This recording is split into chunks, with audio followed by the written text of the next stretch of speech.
So the world of what ifs. We all have these murky conceptualizations of what if I'd stayed?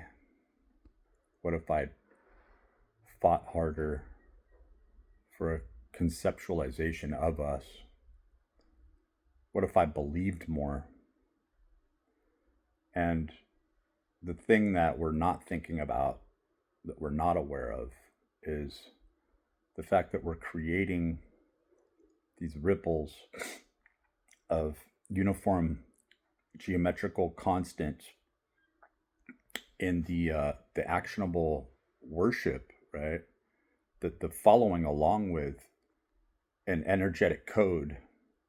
It could be how you break up your day, how you segment and break up your morning, how prudish you are in the consistency of that, but knowing that eventually that you are sacrificing one reality and taking on another, right?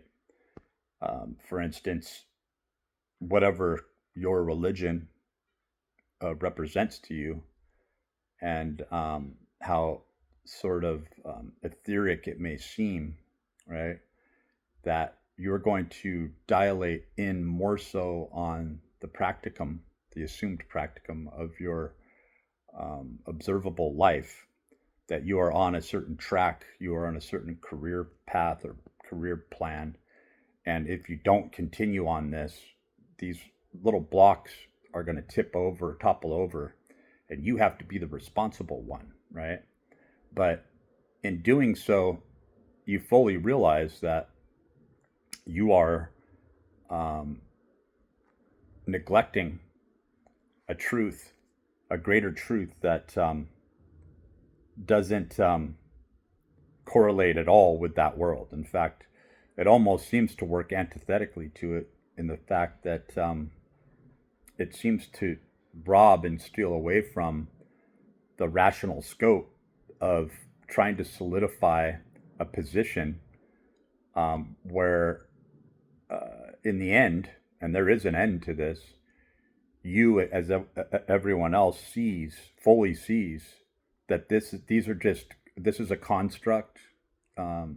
This is an assumed constant that cannot take on the momentum of any other energetics or any other energetic form.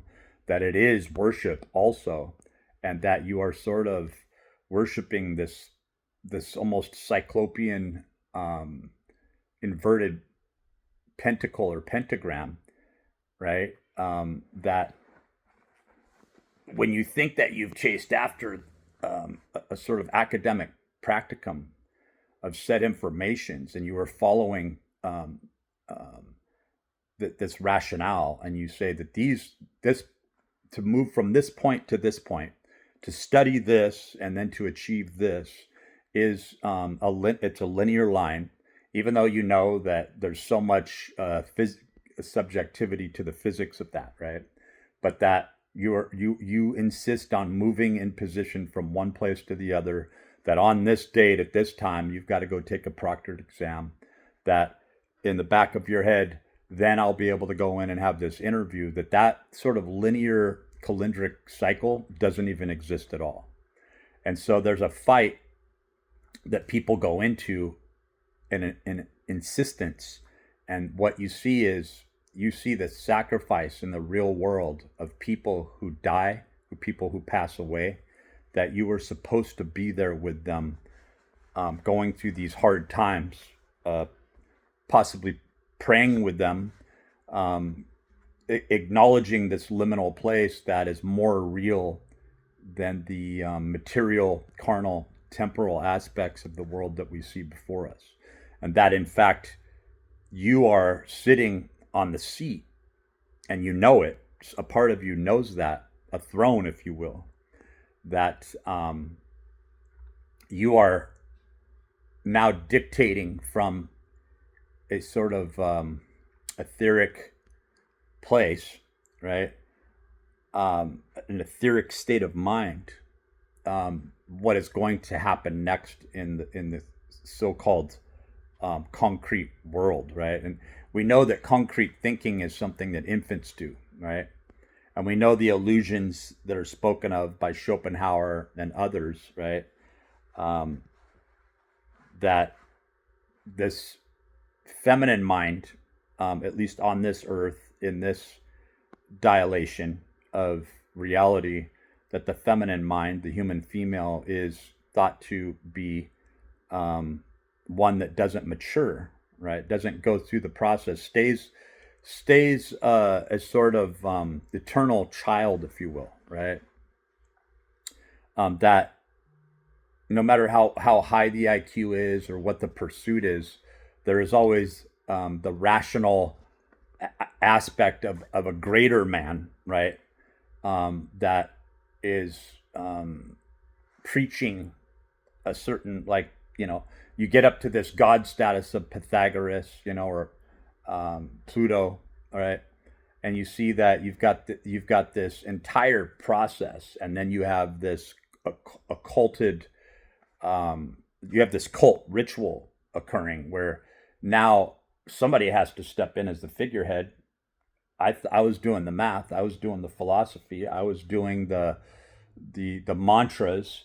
I was doing this with such precision and then seeing an outcome, and now this matriculation is occurring, and people seem to be getting this divine knowledge and this divine information, almost like a Dionysian sort of cult, and which led into Thelema, right? The activation process of it, the affirmation that I am a beast, that here's my right, here's my left, here's my head, here's the more temporal aspects of me. Here's my chest, here's my solar plexus. Do I leave out the obvious, right? Which is my genitals, the whole area, how everything flows as one.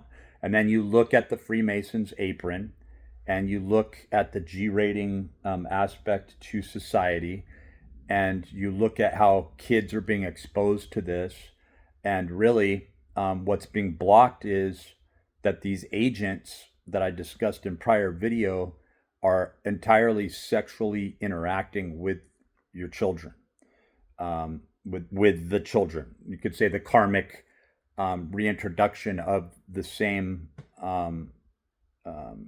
agent, right? So here we have somebody who's much like the Morai, the Clotho, the three witches, to be going through the process of young, middle age, and old, and that these are just basic segments or decades of time, right? As to say that there's this transitional process of who are you when you're young? Who are you when you're middle age? Who are you when you're old? Is it the same source? Have you come to any conclusions throughout that process that is a singular moment, right?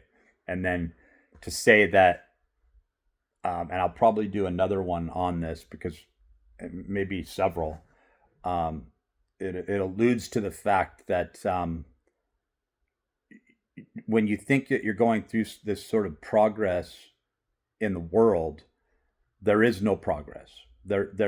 Nothing matters, in the sense that when you look at carbon, when you look at the solidified form of matter, when you're transitioning through these states, and I got to say, my son, introduced this because I kept leaving it out, which was, you have the plasma, etheric forms, right, leading into the so-called solidified form, and you have the gases, but you also have the liquid, which is what Antonio was reminding me of. So you have these transitional states of matter, and to call one less important when it is more important, when you look at a plasma state where it could be anything and it can harden into anything, but it has to have a certain discourse. It has to have a course of measure where it's absolute in the detail and the pinpointing, like throwing a dart, that it knows its trajectory. It knows how to go about the kinetic mechanical process of throwing that dart. It understands the physics that are in the localized field, and there's something else that begins to happen there that people are playing with, right? That if they get into the practicum of what I'm doing right now and start to identify it, they're going to lose that sort of superposition moment where they're actually a professional dart player or a professional pool player. And most people hide behind that. They want to get lost in it, and they realize that they're being paid out merits for getting lost in the transductive aspect of this that has been referred to as the zone, right? And this is where things started to get creepy for me, and maybe I'll do another video on this and get into the descriptor of that. But I would say that this is more taking that nebulous, mercurial, more abstract field information, where you're kind of looking at that transitional state between the ether and plasma, because I mean there is a suggested fifth state there, right?